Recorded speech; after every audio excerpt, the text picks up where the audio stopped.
मोहन पोखरी से, यहीं से शुरुआत होती है। मोहन पोखरी जी। ओके। और फिर आगे बढ़ते हुए कुछ दिलचस्प पड़ाव आते हैं। एक पुल का जिक्र है और जाहिर है नगरकोट के पहाड़ी नज़ारे तो हैं ही। अच्छा, तो मोहन पोखरी के ठीक बाद ये रानी झूला का जिक्र है। नोट्स कहते हैं कि ये 2022 में बनने के बाद से काफी चर्चा में है। क्या है ये रानी झूला? हाँ, रानी झूला ये एक सस्पेंशन ब्रिज है, मतलब झूलने वाला पुल, कोई 250 मीटर लंबा। 250 मीटर। जी। और नोट्स में लिखा है कि ये बनते ही काफी वायरल हो गया। वायरल? अच्छा। होगा इससे पार करना। तो इस पुल को, इस आधुनिक चीज को पार करने के बाद रास्ता कहाँ ले जाता है? यहीं पर एक बड़ा दिलचस्प मोड़ आता है। पुल पार करते ही आप घने जंगलों में पहुंच जाते हैं। एकदम से? हाँ, बिल्कुल।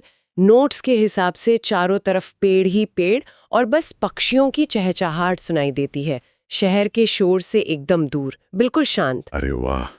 मतलब एक तरफ ये नया वायरल पुल और दूसरी तरफ बिल्कुल आदम शांति। सही। और नोट्स में आगे शांत गांव के रास्तों का भी जिक्र है। अच्छा, तो पहले पुल, फिर जंगल, फिर गांव। ये जो कंट्रास्ट है, ये अनुभव को कैसे बनाता होगा? मुझे लगता है यही इस रास्ते की खूबसूरती है। ये सफर सिर्फ कहीं पहुंचना नहीं है, बल्कि इन अलग-अलग रंगों से गुजरना है। पुल का थोड़ा रोमांच, फिर जंगल का सुकून, फिर गांव की धीमी जिंदगी की एक झलक। एक तरह का ठहराव शायद, आज की भागदौड़ वाली जिंदगी से बिल्कुल अलग। एग्जैक्टली। और ये सारे अनुभव जो हैं, ये आपको तैयार करते हैं मुख्य आकर्षण के लिए। Nagarkot view tower. हाँ, नगरकोट व्यू टावर।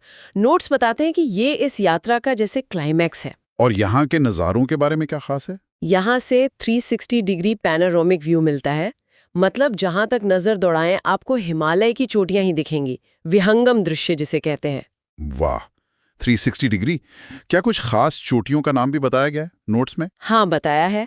लैंगटैंग रेंज है, गणेश हिमाल है, दोरजे लाकपा, ये प्रमुख श्रृंखलाएं तो दिखती ही हैं। ओके। पर सबसे रोमांचक बात यह है नोट्स के मुताबिक कि अगर मौसम बिल्कुल साफ हो, एकदम क्रिस्टल क्लियर, तो दुनिया की सबसे ऊंची चोटी माउंट एवरेस्ट की एक झलक भी मिल सकती है। क्या बात है!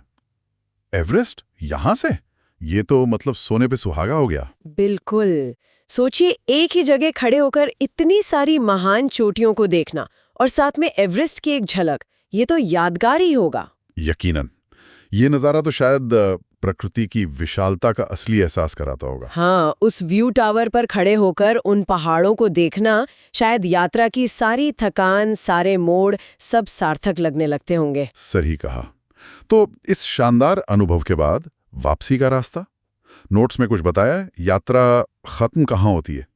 वापसी के बारे में ज्यादा डिटेल नहीं है, बस इतना लिखा है कि यात्रा का अंत नाला से बाहर निकलकर होता है। नाला? कोई जगह होगी? हाँ, लगता है ये एग्जिट पॉइंट या यात्रा का अंतिम पड़ाव जैसा कुछ होगा, पर विवरण ज्यादा नहीं दिया गया है। समझ गया। तो अगर हम ऐसे समेटें तो ये नोट्स हमें नगरकोट की एक ऐसी तस्वीर दिखाते हैं जो मोहन पोखरी से शुरू होती है, फिर रानी झूला जैसा एक नया आकर्षण आता है, फिर घने जंगल और शांत गांव के रास्ते आपको प्रकृति के बहुत करीब ले जाते हैं, और अंत में नगरकोट व्यू टावर से हिमालय का वो अविस्मरणीय पैनोरामिक दृश्य। हाँ, एक ऐसा सफर जिसमें रोमांच भी है, शांति भी है